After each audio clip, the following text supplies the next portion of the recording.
Hello. Hi everybody. Telling you that you started a live video. Uh,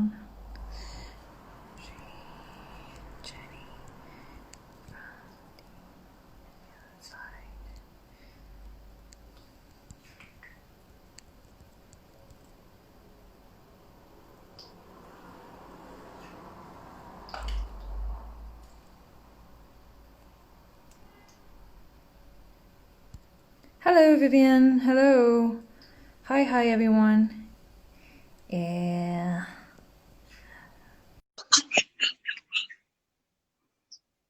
Let us wait a little bit for Narelle to come in.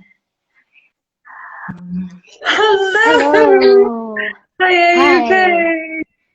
I'm good. Sorry, can we quickly do an audio test? Is it better if I use my AirPods or should I take them out? It's okay. It's okay. Hi. Yeah, it was perfect. Right. Great. Hello. Okay, just let me Hi, have hi, a. hi. I'm trying to figure this thing out to pin that in. Okay.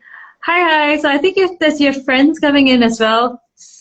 Oh, hello. Hello, people. Yeah, I'm going live. I haven't been live in a long time. Well, not that long. Usually only to Hi. talk about mental health. Hey. Good evening, everyone. So I'm Marilyn, and I'm from Turnique, and today we have got Narelle with us to talk about, her journey with mental health. I was texting Narelle just now and says that I'm really nervous, just because I think it's not just because of you. It's also because it's something so close to heart that I am not sure what to expect, and that kind of like leads to a bit of like anticipation. I Oh, feel that. I okay. mean, I find like the easiest way to approach it is to just chat, because like it's such a there's always so many barriers between people. When you meet someone new, there's like social barriers, culture barriers, and stuff like that. But in the Yeah. end of the day, what we're trying to reach is that it's just like a human and a human, and we're all Yeah. just chilling. Hey, Sam. What's up, guys? Thanks for tuning in today on a Friday night. I must admit, I am actually out and I do have a little bit of a drink with me. So, if you guys are feeling the vibe and you want to get a drink, Yeah, feel do free. join in as well. It's afternoon here, so it's a bit early for me to drink. That- well, it's That's all never, relative, really. never too early. I'm gonna bring my bottle of wine now. Yeah, so today What's actually up, Ed? we kind of connect with Narelle because I wanted to listen a little bit more to your story, and I know that because I follow you personally, and I know that how you have advocate for like mental health and conversation with mental health in the last recent years. And I remember one of your MV about your therapy that kind of like I think that's where I started to notice that you advocate a lot about mental health. And maybe Mhm. for a start, would you like to share with us a little bit about your journey, like how did it all started? But also before that, I just also want to like give an introduction to Turnique. Am I pronouncing it right? Turnique? Yeah, which Yes. is essentially, I mean, for the people that are joining on my side, Yeah. is in essence a brain gym. So I mean, fitness is such a huge thing. You do yoga, running, cardio, hit F something, F5, F4. What is it called? Never mind. Yeah. Um, but we pay such attention to our physical body, but actually like the mental state is equally as important because that is what makes your body function in the first place. And somehow or rather, we live in a society, I mean, understandably, that pulls us in a lot of different directions, and we don't pay enough attention to what actually goes on in the inner state. If we do, it makes functioning in the world surprisingly a lot easier. And I do think Hmm. that. I mean, I do believe that that's something that we need to look at. I mean, the only reason why I advocate so much for it is also because personally for me I kind of reached a point where I had no other choice, so I understand why sometimes it's hard because like it's not something that we generally want to think about, but because I don't know why suddenly I feel like I'm preaching like Christ, but because I've experienced it personally, Yeah. um I mean it's just, I don't know, I just can't not, and I really do care a lot about it because I'm gonna stop rambling because it means a lot to me. So sorry, what was your question? Like how, I mean, everybody, it's really sad because like for physical health, I think we have been we've been educated since a kid of, if you need to exercise or else you get heart attack or you get high cholesterol, or you become, obese or high BMI. But we are not really educated with mental health. And so most of the people that I know that are aware about more, like advocate for mental health, only learn it through the hard way, like either lose somebody or experience it before. So how is it like for you to, since when did you start to have this awareness, and what is it like for you through this journey? So I guess, I mean, the fact that most of you are on right now is probably because this is also a topic that you care about. If you feel like anything that you want to say, you want to jump in, please do use the comments. It's a safe space. I'll try and answer questions as well if you just want to share. For me personally, I'd never been that aware of it. I'm pretty sure my mom, I mean, she definitely showed symptoms like she was also depressive, had a lot of anxiety. And I think growing up, I also accidentally picked up on a lot of that. And I never knew that it was a thing. I mean, what I did feel was like I would be very down a lot. I have a lot of headaches. I feel a lot of fatigue. And I just thought the rest of the world functioned the same way. I thought Yeah. anybody who was tired would just had a lot of willpower and would continue to push on. And the fact that I couldn't keep up meant that I was weaker and not good and not capable. And I didn't think too much about it until it really started to get very bad about a couple of years ago when and that's the thing. Sorry, I'm gonna trigger warning straight away, but I'm gonna talk about like suicidal thoughts, which is something that I've always kind of had in the back of my head. But then, you always think like, oh, if you don't actually do it, if you don't actually mean it, then, it's nothing. But now when I'm older, I come to realize like the fact that it's even there, that's a little bit worrisome because as you said in your class yesterday, so Turnique, they run classes on Zoom. Yesterday, I attended a class by Marilyn on neuroplasticity. And the first thing she said was like, we have 75,000 thoughts a day. 75,000 thoughts a day. That's how many a minute? Like 70 I think a minute or something like that. yeah, it's about 70 a 70, minute. which 70 is, a yeah, minute. which is more than one every second. Oh my And God. if let's say, yeah, so if let's say like majority of those thoughts are negative, like think about how much that actually affects you. So for me, it got to a point where I started having so many negative thoughts and I didn't realize that it was a bad thing. But because your body naturally tries to like protect you as well, what happened is that I started to shut them out.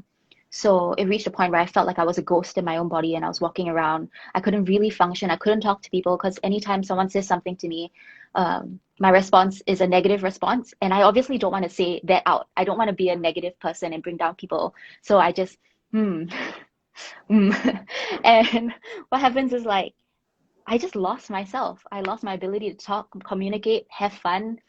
And after a while, I was like, I am so sick of this.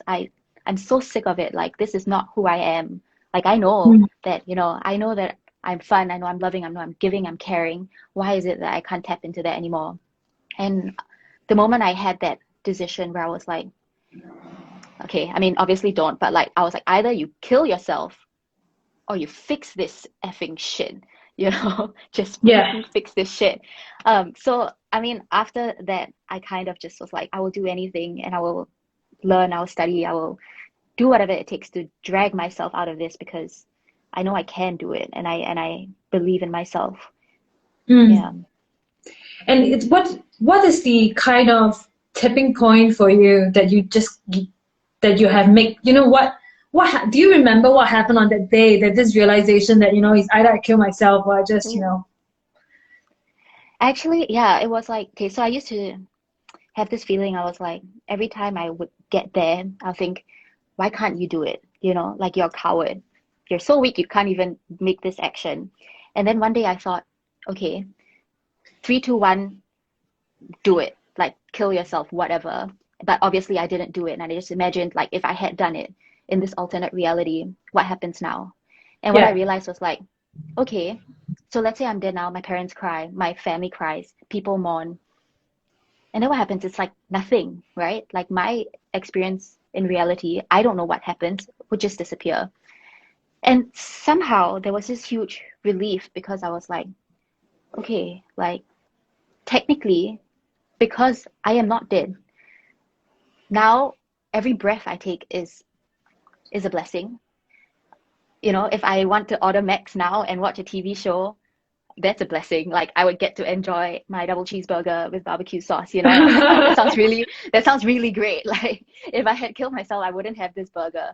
And then I thought, like, you know, every dog video I see, I grabbed my dog, her name is Tuggy, and I was like, I would not get to do this and I would not get to do that. And I was like, okay, since hypothetically in another world I am dead, everything from here on out in my entire life is a blessing. And I'm just gonna do that.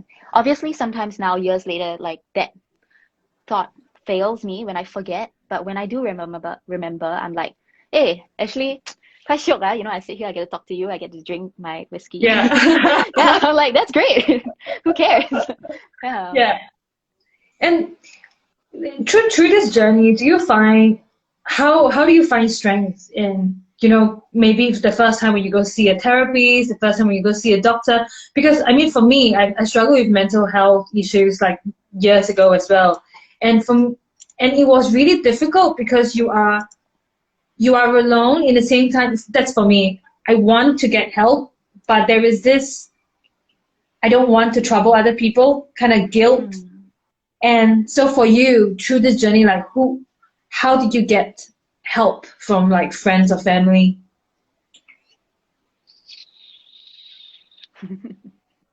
I think it's learning to deal with that guilt first. So realizing it is one, right? Like realizing like, oh, hey, I actually do feel like, because sometimes we just don't want to, right? Like I'm like, oh, I want to text this person. Oh, no, I shouldn't. And that's the action. But the next step is realizing that there is a hesitation in that action, and then digging into that hesitation to think like, why do I feel this way? Is this valid? Is this legit? If I don't understand, then maybe I do some research. And then you do research, and then you realize, like, let's say companies or like organizations that advocate for mental health, they tell you it's okay. Then I hear, okay, they say it's okay. Then maybe I ask a friend. If I find a comfortable position, I'm like, is it okay that I ask you about this? And they say it's okay. And what that does is it teaches me to kind of rewrite those pathways in my brain, being aware that, for example, if you're specifically dealing with depression lies to you and tells you that you're being a burden. So at least now I have the knowledge where I'm like, even though I believe it, maybe this is not true. Also, I ended up just like spending a lot of time on conspiracy theories and stuff like that. I don't know why that helps, but I think why it made me, it helped me was because it opens your mind to different perspectives, realities, and things. So that helps you break that horrible, like solid structure that has like set down on you, you know? Yeah. Like, for example, I think, okay, because I am who I am, I'm not allowed to show weakness, or I'm not, you know, like, whatever. It just helps to shatter that misunderstanding in your head. Yeah, that's so true, because I think no matter if it's conspiracy or is it like science, sometimes we believe mental health look like this because how people talk about it or how people treat it around us. And so, like for me, it was more on science where I started to realize that, oh, it's actually more on, you know, the hormones imbalance or the neurotransmitter in your brain. So, oh, right, it's actually maybe not a sign of weakness. It's more of biologically that it's something is wrong with me. So once you start to look at the whole thing in a different angle, that, oh, right, maybe it is not just like what you say, like just that thing. Sorry, there's a comment here that says, I have 0 thoughts a day. Am I stupid? That's super funny. But no, you're not stupid. But if you really think you have 0 thoughts a day, maybe it's because you're not paying attention to your thoughts. Because nobody has 0 thoughts a day, right? Because I definitely felt that when I went through like a dissociation phase, I really, really, really didn't have thoughts. But maybe that's also kind of a indication. Maybe you should start thinking more or find things that you like, you know, like whether it's researching on something and then giving yourself like a goal or something to like get onto it. Yeah, I think even thinking about myself, having 0 thought is a thinking. Yeah, so true. Yeah, exactly. Don't worry, you're thinking. Okay, so there's some questions. Okay, what happened to the Samuelos? You don't mind if I take the question, do you? No, not worry. No, not at all. Well, we were together for a long time. We were together for like 7 years, and we worked very hard. We were almost together every day. And I think it came to a point where we had to, as you grow up, put yourself first and figure out what is it that we needed to find ourselves away from the band, find ourselves in life. Because even though we love the band, life is a lot longer than just our careers. And I think it was important for us to figure that out. 是的, good answer. One more question. How do you even trust a psychiatrist when they don't know anything about your life? Well, the first professional that you see is a psychiatrist, or is it a counselor? Me? Yeah. I saw a psychiatrist. I had to be dragged there. Like, I refused to go. And when he did diagnose me with like depression and dysthymia, which is like a double depression type situation, I kind of was like, screw this. If, you know, like something is wrong with me, then F everything else, like life sucks.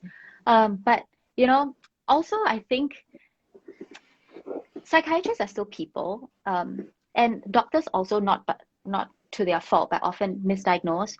So I find when you're dealing with mental health, it's important to have some awareness, like do your own research. And if you really don't feel like what the psychiatrist is saying is right, go get a second opinion.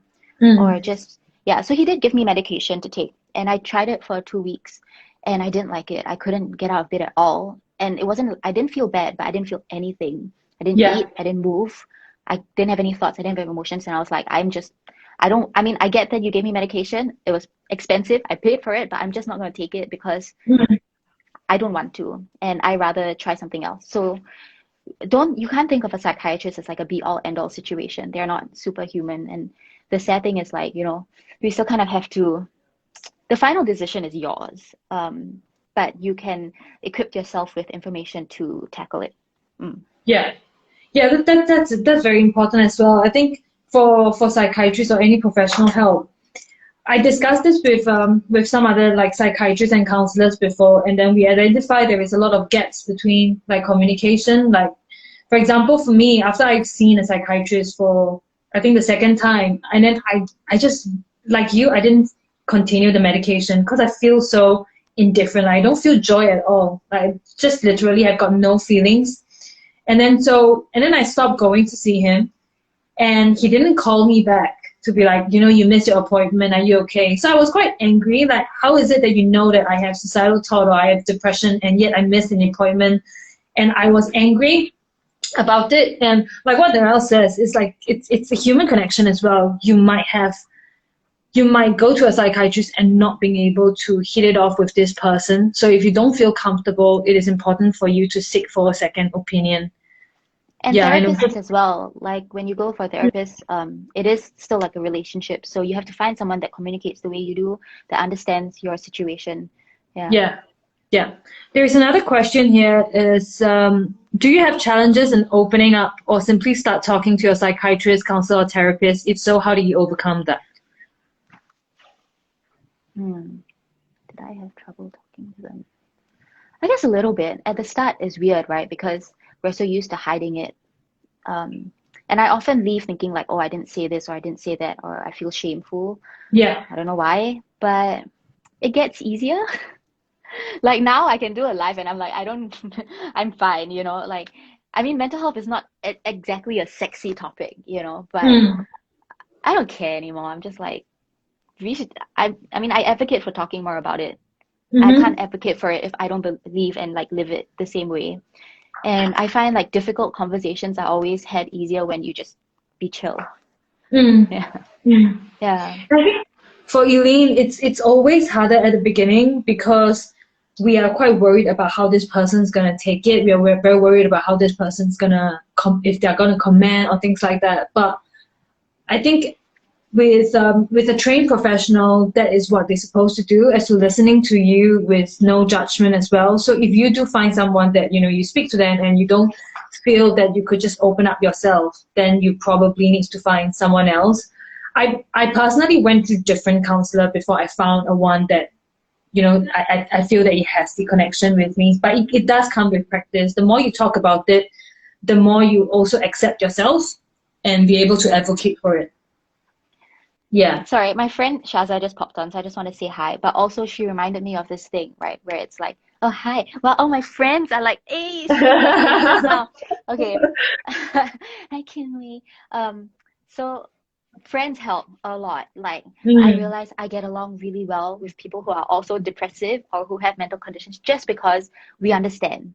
Like, you know, if I tell someone like, hey, I'm sad, they're like, hey, why are you sad? Don't sit just sit, just don't sit, go out and drink. Like, you know, but it's like something like when I find friends that understand, it's like I just say, I'm sad, and they're like, I get it, I'm sorry, and I'm like, it sucks. I'm like, yeah, it sucks, bro, like fuck, So, um, look for people, but you won't be able to find these people if you don't open up yourself, Yeah. right? So, I mean, in the end of the day, like if you don't go and do things right, nothing will happen. Take life into your own hands, reach out and grab. Sorry. I feel like I'm doing a YouTube video, but it's true. Like find someone that you think you can connect with and keep trying. If it doesn't work, it's okay. Try again. Try someone else. Because what really saved my life was finding friends that I could hold like this through tough times. Yeah. And that was everything. Actually, honestly, that helped me more than therapists and doctors and medication. Yeah, I think that's it's also important because we should get support in like our day-to-day life. You know, with Yeah. people, even from stranger, we all should be nice to each other. And it's not like just if you want to help, it's just from professional only. Come true with knowledge. Sorry, just reacting to comments. Yeah, so what will be, I would say you won't understand that these friends are such a good friend without going through this journey with them.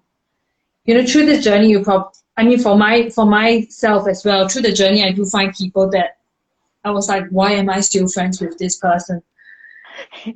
Set Right? boundaries and cut people out. Yeah. Yeah, like what you say before. I remember I was opening up to one of my friend, and I was like, I think I'm depressive. I'm crying every night. It's like, hey, chill lah, And then he started to joke about something and says, hey, don't emo, later you cry again. And I'm like, it's And not a joke, that hurts so much, right? When you're in a bad state, you're like, I don't mean And I remember I just walked away from the dinner, but I mean you need to go through sometimes this kind of thing to realize who is gonna be the people that will be there for you. Right. Alcohol cures everything. Cheers. Cheers, man.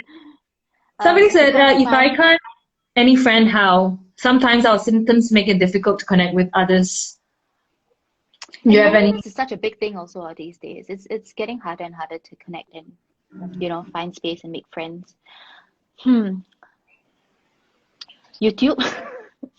I think lot. I think that's where you can join Turnique, because in Turnique you don't have to talk to anybody. There we go. Plug it more. Go. I mean, we're talking about it, and also it's like Turnique. What they're trying to do is also create a community, right? Like a safe space Yeah. where you can come to. It's online. They do it through Zoom. You can turn off your mic, you turn off your camera, you just attend. But if you want, you can chat. I don't know, Reddit. Honestly, it's true. Like there's like subcategories in the internet that are very safe, and like honestly, relationships that you make online nowadays is also very special. Like it's not fake or whatever. Yeah. Yeah. And through this whole journey, right, is there any like bittersweet moment for you, or any like loss and gain? Sorry, repeat that. Is there any bittersweet moment for you through this, journey with battling with your own mental fitness? Or It's all bittersweet. What do you think is the biggest gain out of this? Seems to be biggest gain. I mean, yeah. I've really learned to appreciate my depression, because I think it's taught me to be a lot more concerned and loving and caring about other people. And I mean, I also am quite sensitive. Like, I'm the kind of person, like in the room, like, if someone's being left out, like I feel it. And I think it's nice because then at least like I can be there for that person. There's also a question here that says, like therapy hopping and stuff like that is expensive, and it really is. I think people are constantly trying to put out cheaper alternatives online. If I'm not wrong, I don't know if BetterHelp is not good. Shit, I forgot. It's been so long since I've looked at these resources. I mean, people are constantly trying. I have to admit, mental health in Singapore is not good. It's really not. But there are a lot of like Instagram pages or like places like Turnique, like community places that are popping up trying to provide support groups. And yeah, they're not actually like medically certified therapists and stuff, but there is a lot of information you can find online and through friends and through talking that will help a great deal. And in fact, I read up so much that sometimes I go to a therapist or I go to a doctor and I know exactly what they're going to say, and they don't actually even provide me with new information anymore, because there's a lot you can find online. Which is why I emphasize the importance of actually just having a community and people that you can count on. I think that's more important. So don't feel like if you can't afford a therapist, it's the end of the world, like just keep fighting and try and look for alternative spaces.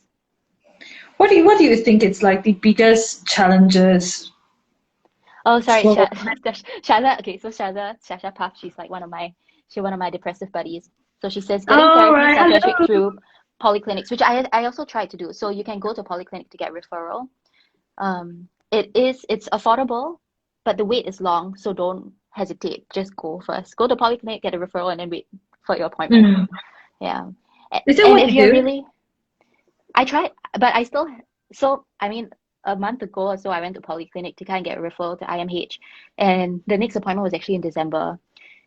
But for me, I decided that like I kind of wanted to just get it done, and my friend recommended this pretty good private psychiatrist, so I just went this week actually. Yeah, it was Okay, great. great. Let's have and do you find understanding why and how depression might arise help as so understanding it allows you to give more self-compassion and love? Do you find understanding why and how depression might arise? Am I drunk? I'm not really getting interested. Do you find? I think spreading it to me. Did you find understanding why and how depression might arise help? Yes, Um, yes. Actually, like a lot of scientific reading helped a lot. I mean, also because that's the way I understand things. For example, knowing that thoughts. Okay, so essentially, right, like we have emotional reactions. You know, I'm sad.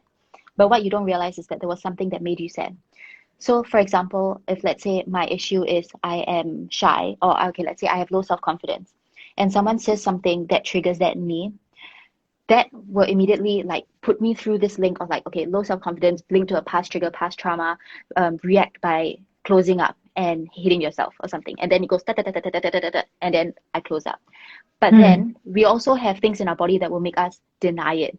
So maybe, for example, I say low self-confidence, someone insult, and then I don't want to feel sad. So I say, no, I'm going to react with anger or something, or like defensiveness. So that's another pathway. The the way that neurons fire off in our brain, right? Like the more it goes through a certain pathway. So think of like a snowy mountain, and when you snowboard, right?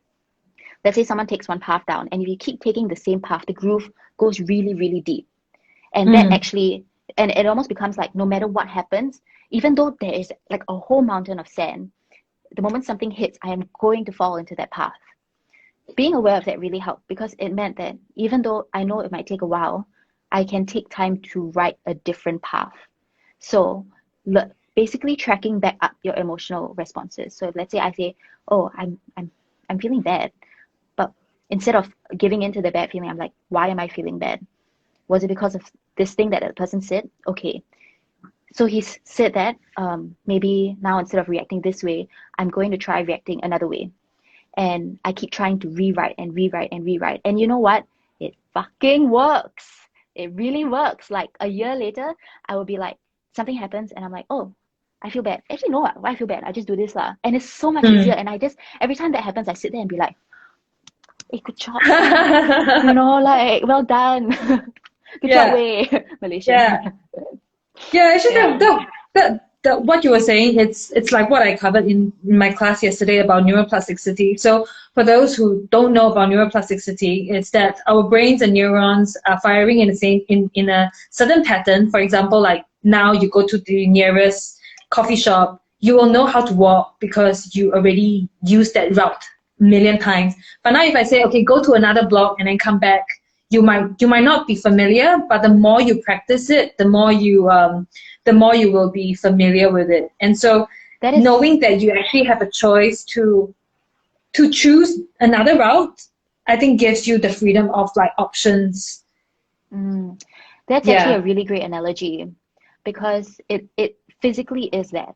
For example, if you're really stuck in a routine, it helps to completely take yourself out of routine. Because if let's say you go to work every day and you feel a certain way, right? And then suddenly I say, okay, go to the beach, play badminton. Doesn't work because got wind, right? Then you're trying to play badminton against the wind and you're panicking. In that moment, right, when something happens, you have never been in that situation, so you don't know how to react.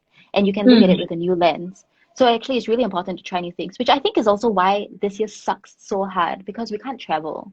And traveling mm, really allows you to do that. It takes yourself out of the monotony. You can run away from all your work commitments or problems and stuff like that. So even though we can't travel, I think being aware of it is important. Like being aware that we are currently existing in pandemic. Like even though we say that very often, we're like, yeah, yeah, yeah. But then inside you still say, no, no, chiong, chiong, chiong. Like, no lah, like, you have to cut yourself a bit more slack and know that we are all going through uncertainty. We are all panicking. Yeah. We're all unsure. It's tough. Like you turn on the news, there's so much negativity. Yes. And you must be aware that these things affect you. And at least the awareness will help you counter it rather than to be swept away and just be lost at sea. Yeah. Yeah. One of the thing it's also to accept negative feeling. I think we are not very trained to accept negative feelings. And when we have negative feelings, we try to, it's like a bad thing. If you feel sad, it's a bad thing. You need to kind of quickly be positive. Or when people say something, or people will try to comment to be like, oh, I'll try to be positive. And it's not just about that. Sometimes it's saying that it's okay to feel sad because we are all human at the end of the day, and we have emotions, and that's how, without sadness you won't have happiness. Correct. Right. Okay. Do we have any other questions for Narelle? If not, I have. What do you think is the biggest challenge towards, normalizing mental health related topic? Why do you think people are not doing because we haven't dealt with it ourselves. Like obviously you go and tell like a boomer, like CEO, like care about these things. They don't care because why? Not because they don't have empathy, but because they have lived through a lot of hardships, and even if though they have been sad and hurt, they've had to kind of like shelter themselves. So they actually form like a really hard shell, and that can't open. So I think we just need to be a bit softer, listen to more music, appreciate art, care about people more. And actually it's all universal. It all connects, right? Like you care about yourself, you care about other people. You can't care about someone else. And I know a lot of us feel that way. Like we want to give to other people, but we don't give to ourselves.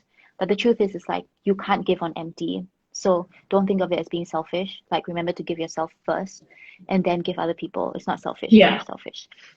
And when you care about, for example, the environment, you care about others, you care about like living life fully. Like, okay, I recently what I always write in my journal is to unclench, because I realize how often I'm just like tense. And when I'm tense, like, usually what gets me tense is like the meritocracy in Singapore, like make money lah, do this lah, feel sad, don't care, just keep working, don't pay attention to yourself. And this is like, it all jumbles up, shit, I lost my thought. But what I was saying was the universality of love, I guess, like caring about the floofy things, caring about the soft things, caring about spirituality, mental state, etc., etc. Yes, correct. Yeah, just to be kinder with one another. I think with more compassion, then people will also try to get to understand more. There is a question here. What's a good platform to make new genuine friends? And what type of attitude should we have when meeting new friends that seem different from us, or when we know that they are fake? Ignore them. Be like, bye. Oh, like, thank you very much. Okay, bye. Close door. I remember that there's this that I learned last week while talking to someone, and then astrology. Basically, he's reading all my star sign and said that about what kind of personality I am. So he did say something about time and energy, which I think I'll just share with all of you. That he said he's quite rich, but he always says that you don't focus on money, but focus your time and energy on people that is going to contribute to your growth. And because these are things that are not going to be able to come back. So let's just say you meet someone and you know that they are fake. So I just think that life is too short to give your time and energy to them. So try to express in a nice way and then move on. Good advice. And also on the point of safe spaces, like how do you find people? I think it also varies from person to person. Like simply starting by just like, restructuring your algorithms on all your social medias to things related to mental health will surprisingly throw you into more groups that you can find people. Also, what I found was like, if you start putting up the energy into the world, like, I mean, prior to last year, I really didn't talk about mental health. And then the moment I started doing it, it's like, the doors open in front of you and you find people and think in ways that you would never expect. And sometimes you can't force these situations, you can't predict them. But if you move through life, be open to the opportunities that come to you, and you will find a path that you would have not found otherwise. Yeah, great advice. Any advice on how to start opening up to parents, especially if the parents may be emotionally abusive? Okay, I mean, unpopular opinion, but how I feel about this situation is like the blood of the covenant is thicker than the water of the womb. Like, frankly, sometimes you need to, if let's say your parents really can't talk and you're not in a state where you have the energy to go and unwind years of that, don't talk to them first. Go out, find your own space, go talk to someone else. And maybe like for example, like now when I'm better, my relationship with my dad has improved so much, but only because I am like healthy enough to go there and like talk to him, you know. And I always, because I'm so calm now, it's like I just go there and I'll be like, hey dad, like what do you think of this? Or like, you know, like I like we're having dinner and I'll just be like, oh yeah, I went to see a psychiatrist, like I'm not feeling well, but I'm feeling better now, and this is what I think, blah blah blah. And then because I am so much healthier, like I can finally take the conversation. But if you are not in that position, then don't do it yet. Yeah, go find from somewhere else first. Yeah, my personal what's that called, advice is that it really depends on how is the relationship with your parents. For an example, back to the example of myself, is that I struggled for a very long time before I opened up to my parents, because my anticipation of what they are going to say, I thought they're going to just tell me that, oh, you know what, you're thinking too much, and I don't want to hear that. And so I've been trying to delay, and also I don't want to be seen as, you know, I failed in something in life. But however, when I did make a step to open up to my parents, I remember my mom cried, and then she just started apologizing to me, and that was the point of time that I know that I need to go seek help, because it really depends on how safe you feel. If you feel that, you know, your parents are gonna be, you're not feeling safe talking to them, then like what Narelle says, try to reach out to other resources, and then when you feel a little bit more better, then you come back and let them know about it. But if it's more of a personal, like sometimes we're very hard on ourselves and we think that that's what people will say, then maybe it is worth to, you know, take the lead. It really needs to measure up.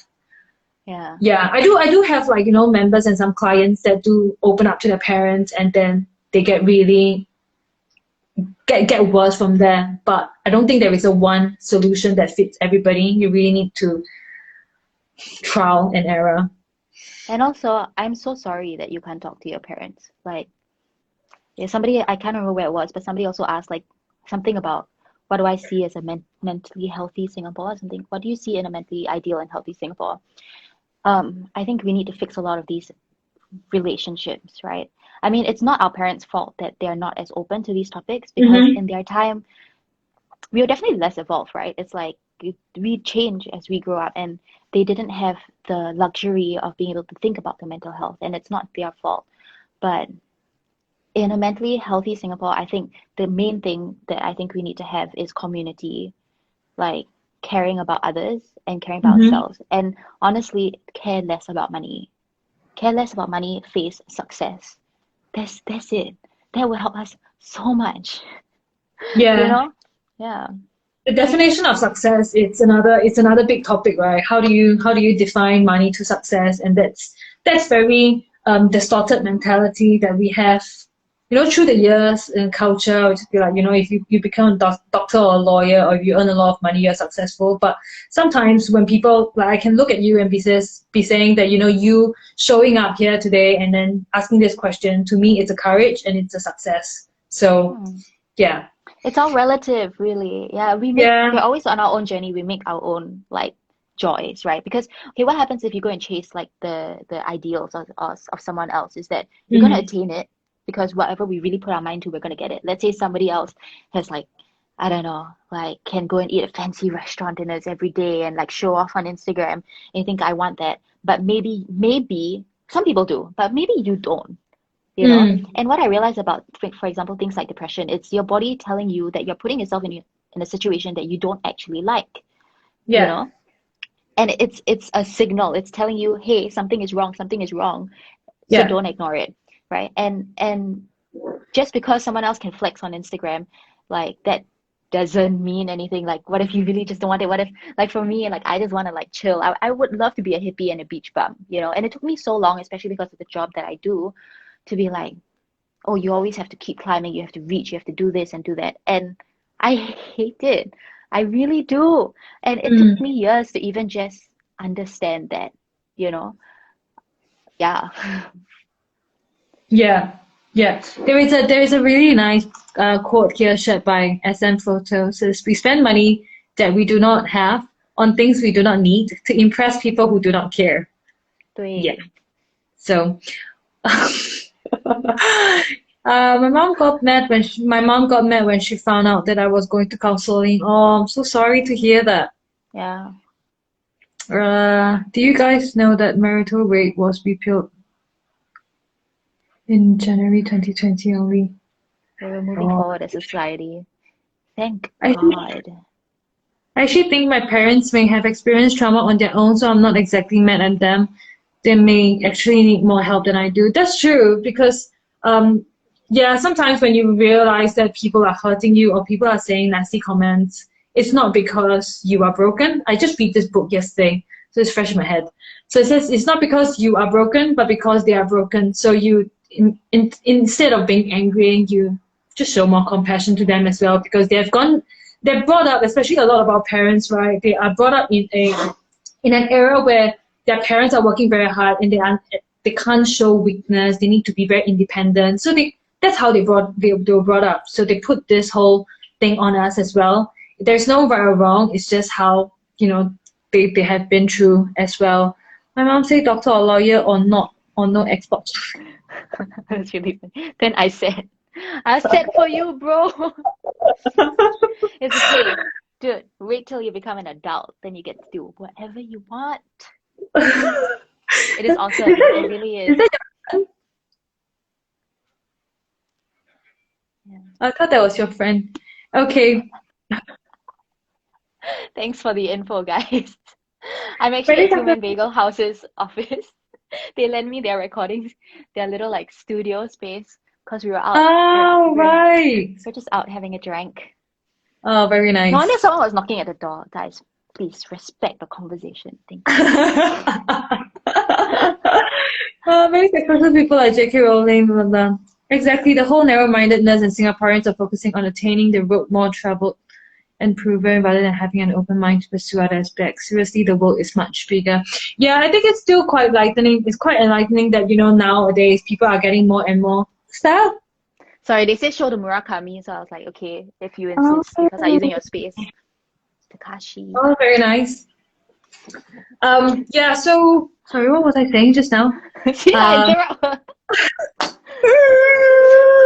What are you saying? I also forgot. no, so I was saying that it's quite nice now to see more and more people coming out to talk about mental health. I think it starts from some point, and I always believe that when physical gym first started, people are all like, "Yee, what is that?"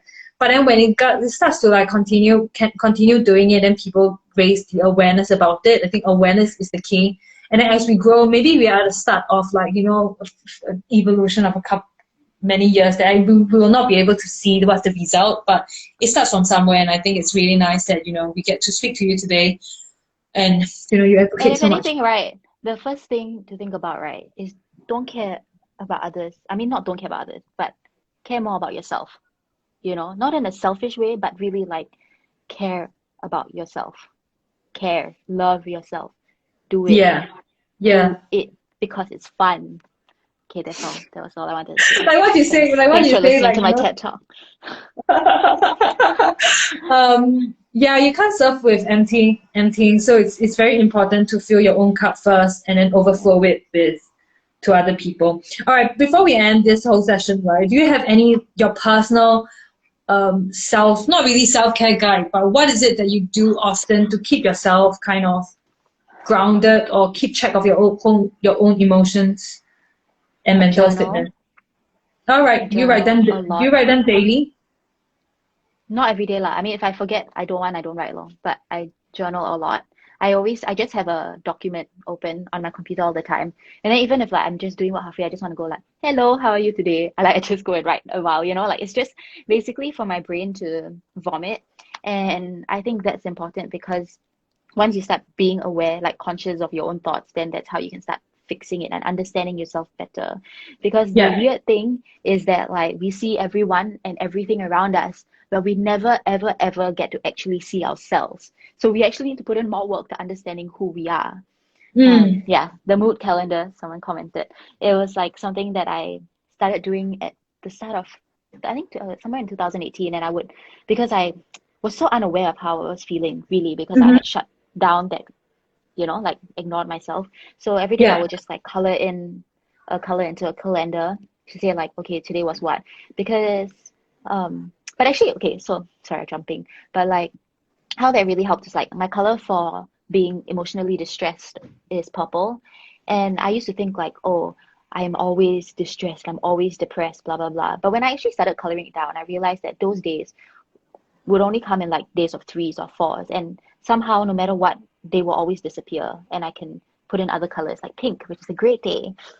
And that really helped. Then I made a calendar, a 2020 calendar for my fans, which are kind of appropriate, right, guys? Because this year sucked. I'm there for you. Oh, it's cool because I think when you are at the purple stage where you are emotionally distressed, it can feel like it's forever. Yeah. So when you put that into a calendar, it makes it a lot more visual. It also locks you into like time, you know, like you don't see the days pass by you so quickly. Yeah. Cool. Okay, if there is no other question, we'll let Narelle back to her chill drinking sessions with friends. And yeah, thank you so much for spending time to, you know, just chat about it. And I think it's really nice to likewise. Yes. Be able to talk about this and to have people that are open to this conversation. Thank you guys for tuning in.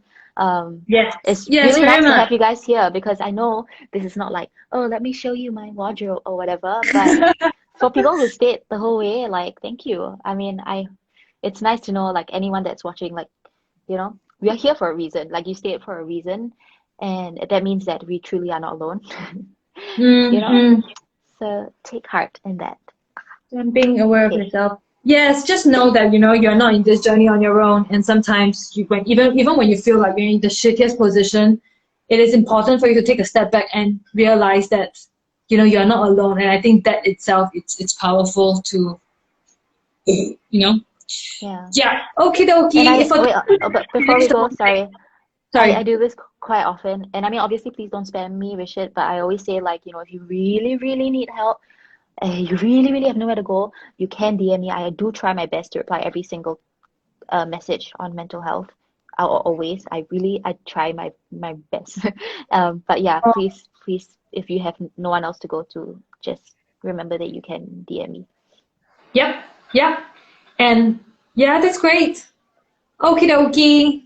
Thank you, everyone. If you do missed out on some part of it, this will be converted into a podcast and upload on Spotify. So you can listen to it if you go to work or listen to it before you go to bed.